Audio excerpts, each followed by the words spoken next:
Dr. Paul Hutchison. Mr. Speaker, it's highly relevant that the opposition's leader and deputy leader have presided over two of New Zealand's worst economic disasters. They've been around for many decades, and I can think of firstly between 1984 to 1989 when they left New Zealand technically bankrupt. That's right. But the other highly relevant thing is Labour's new blood, their new finance spokesperson, the Honourable David Cunliffe, man of the people, resident, member for New Lynn, resident of St Mary's Bay. Well, when their new finance spokesperson went on study leave in Tokyo the other day, Labour's polling suddenly went up. But when he came back 2 to 3 weeks later, Labour's polling went down again. From a very low base, I must say.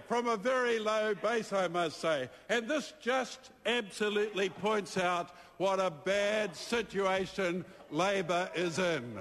What a shocking situation.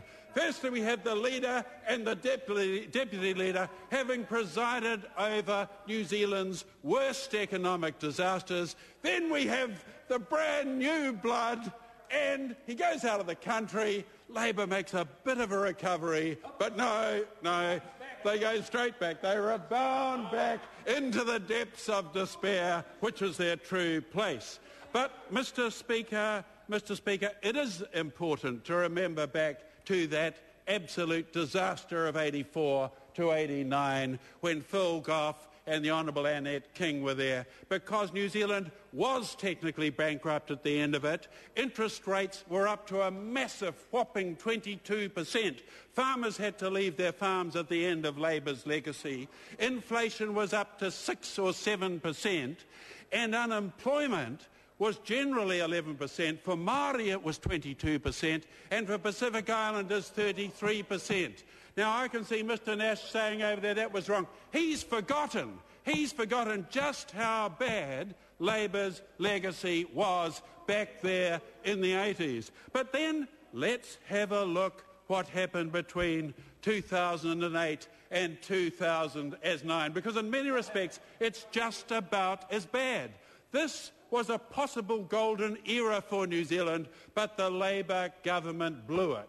They absolutely blew it. In fact, they had the gall in their very last budget to spend up $10 billion in the hope that they could win back a few votes.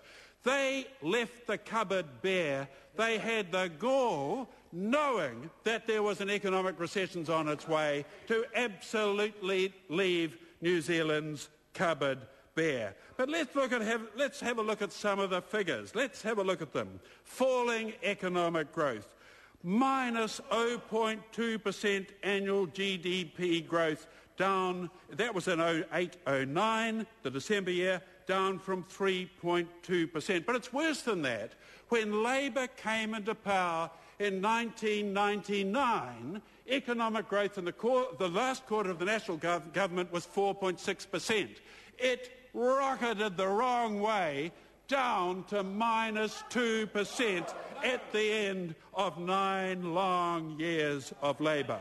Rising unemployment, 4.6% unemployment rate, 08-09 December quarter, up from 3.4% 07-08. It's reminiscent of that decade before when Labour let New Zealand down so badly. High inflation, 3.4% annual CPI growth, 16.1 billion current account deficit, and annual productivity growth that was only 1.1% between 2000 and 2008. And I can think in the health field just how bad it was. The Treasury report that pointed out that there was no productivity growth in the health sector over those years, that Labour invested or misspent an extra $6 billion a year.